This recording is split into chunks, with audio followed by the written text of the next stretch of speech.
इतिहास गवाह है कि वक्त जब करवट लेता है तो महाशक्तियों के फैसले और भूगोल की सीमाएं हिल जाती है। वो नेता जिसने 3 दशकों से भी ज्यादा समय तक मिडिल ईस्ट की सियासत की धुरी बनकर पूरी दुनिया को चुनौती दी, आज उसी नेता का पार्थिव शरीर अपने आखिरी सफर पर है।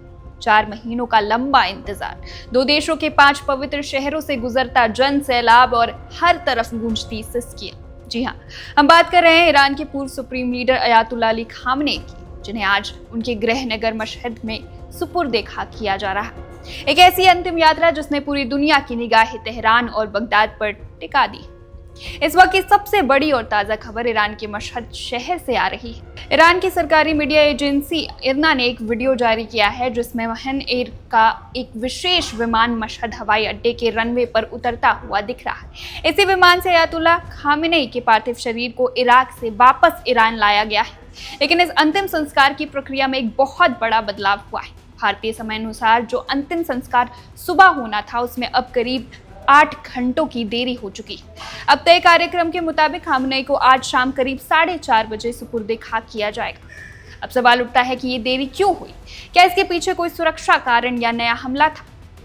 ईरानी अधिकारियों ने इस बात को पूरी तरह साफ कर दिया है। उन्होंने कहा है कि इस देरी का कारण कोई हमला या सुरक्षा चूक नहीं है। दरअसल जब बुधवार 8 जुलाई को खामनेई के पार्थिव शरीर को इराक के पवित्र शहरों नजफ और करबला ले जाया गया तो वहां उम्मीद से कई गुना ज्यादा लाखों की तादाद में लोगों का हुजूम उमड़ पड़ा। इस भारी भीड़ के कारण धार्मिक रस्मों में वक्त लगा और पूरा शेड्यूल आगे खिसक गया। चलिए आपको थोड़ा पीछे लेकर चलते हैं और इस पूरी कहानी की कड़वी हकीकत से रूबरू कराते हैं। आखिर खामनेई का अंतिम संस्कार मौत के 4 महीने बाद क्यों हो रहा है? इसके लिए हमें जाना होगा इसी साल की 28 फरवरी की उस सुबह। 28 फरवरी 2026 को अमेरिका और इजराइल ने ईरान में एक बहुत बड़ा और समन्वित हमला किया था। इस हमले का मुख्य निशाना था तेहरान में खामनेई का सुरक्षित आवास। 86 वर्ष की आयु में इस मिसाइल हमले के दौरान उनके कार्यालय में उनकी मृत्यु हो गई थी। सिर्फ खामनेई ही नहीं बल्कि फार्स न्यूज एजेंसी के मुताबिक इस भीषण हमले में उनकी बेटी, दामाद, बहू और कई पोते पोतियों की भी जान चली गई थी। ईरान ने इतिहास में पहली बार एक ऐसा वीडियो जारी किया है जो अंदर से झकझोर कर रख देता है। पहली बार दुनिया देख रही है कि खामनेई के आवास के अंदर कितनी भयानक तबाही हुई थी। जो आलीशान हवेली कभी ईरान की सत्ता का सबसे बड़ा केंद्र हुआ करती थी, जहां से खामनेई देश को संबोधित करते थे और दुनिया भर के अधिकारियों से मिलते थे, आज वो जगह मलबे, ईंटों और पत्थरों के ढेर में तब्दील हो चुकी। युद्ध के हालातों और सुरक्षा कारणों से 4 महीने तक इस अंतिम संस्कार को टाला गया, लेकिन 4 जुलाई से शुरू हुई अंतिम यात्रा आज 9 जुलाई को अपने आखिरी पड़ाव पर है।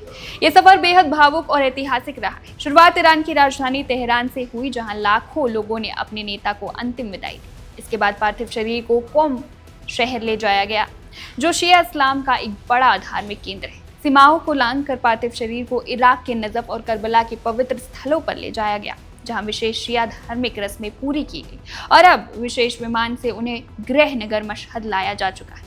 अधिकारियों के अनुसार खामनेई को किसी निजी या वीआईपी समाधि में नहीं बल्कि उनकी अंतिम इच्छा के सम्मान में ईरान के सबसे पवित्र और पूजनीय स्थल इमाम रजा के रोजे के पास दफनाया जाएगा। इस अंतिम संस्कार में रूस की सुरक्षा परिषद के उपाध्यक्ष दिमित्री मेदवेदेव भी शामिल हुए, जिनसे ईरान के राष्ट्रपति मसूद पेजेश्कियान ने मुलाकात की और दोनों देशों के बीच सहयोग बढ़ाने पर बात हुई। अयातुल्लाह अली खामनेई का युग अब हमेशा के लिए मिट्टी में मिल चुका है। 3 दशकों की सल्तनत का आज मशहद की जमीन में अंत हो रहा है। लेकिन बड़ा सवाल यह है कि खामनेई के जाने के बाद और इस भयंकर तबाही के वीडियो के सामने आने के बाद क्या मिडिल ईस्ट की आग ठंडी होगी या फिर यह शांति किसी नए और बड़े तूफान के आने की पहले का सन्नाटा है? क्या ईरान इस नुकसान की भरपाई कर पाएगा? हमारी नजर इस महायुद्ध और ईरान की हर हलचल पर बनी रहेगी। देश और दुनिया की तमाम बड़ी खबरों के लिए बने रहिए वन इंडिया हिंदी के साथ। Subscribe to One India and never miss an update. Download the One India app now.